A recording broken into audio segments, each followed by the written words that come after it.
السلام علیکم۔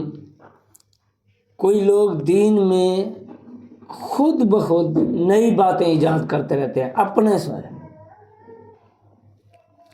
تو یہ لازمی پورا بیان سنیں اور خود بھی سماعت فرمائیں اور آگے بھی شیئر کریں۔ اللہ تعالی ہمیں دین سمجھنے کی اور آگے پھیلانے کی اور لوگوں کو سمجھانے کی توفیق عطا فرمائے۔ اللہ تعالی ہم پر اپنا خاص کرم فضل و رحم فرمائے۔ یہ لازمی یہ باتیں دین کی سنیں اور عمل کریں۔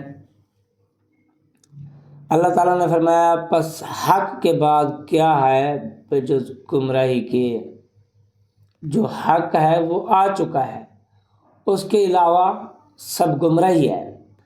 اللہ تعالیٰ نے ارشاد فرمایا اگر تم کسی معاملہ میں جھگڑ پڑو تو اسے لوٹا دو اللہ اور اس کے رسول کی طرف، یعنی کتاب اور سنت کی طرف۔ اللہ تعالیٰ نے ارشاد فرمایا بے شک یہ میرا راستہ سیدھا ہے، سوا اس کے پیروی کرو نہ پیروی کرو اور راستوں کی، ورنہ وہ جدا کر دیں گے تمہیں اللہ تعالیٰ کے راستے سے۔ اللہ کا راستہ ایک ہے جو صراط مستقیم والا ہے اور جنت کی طرف لے کے جانے والا ہے، اس کے علاوہ تمام راستے گمراہی والے ہیں، گمراہی کی طرف لے کر جانے والے ہیں۔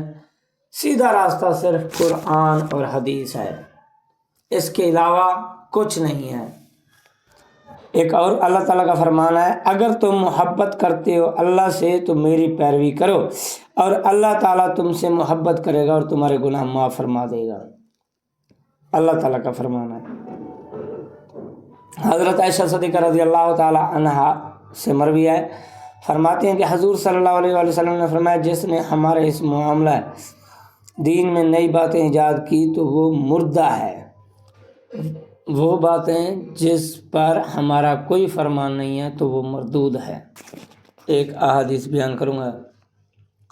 حضرت جابر رضی اللہ تعالی عنہ سے مروی ہے، فرماتے ہیں کہ جب حضور صلی اللہ علیہ وآلہ وسلم خطبہ ارشاد فرماتے تو آپ کی آنکھیں سرخ ہو جاتی، آواز بلند ہو جاتی اور غصے میں اضافہ ہو جاتا، گویا کہ آپ کسی لشکر سے ڈرا رہے ہیں، اور کہتے ہیں کہ وہ تم پر صبح کو آئے گا یا شام کو آئے گا، اور فرماتے میری بعثت اور قیامت ان دو کی طرح ہیں، اور اپنی درمیانی انگلی شہادت کی انگلی کو ملاتے اور فرماتے اما بعد بے شک بہترین قول اللہ تعالیٰ کی کتاب ہے، بہترین ہدایت حضور صلی اللہ علیہ وآلہ وسلم کی ہدایت ہے، سب سے برے کام وہ ہیں جو نئے ایجاد کیے جائیں دین میں، اور ہر بدعت گمراہی ہے۔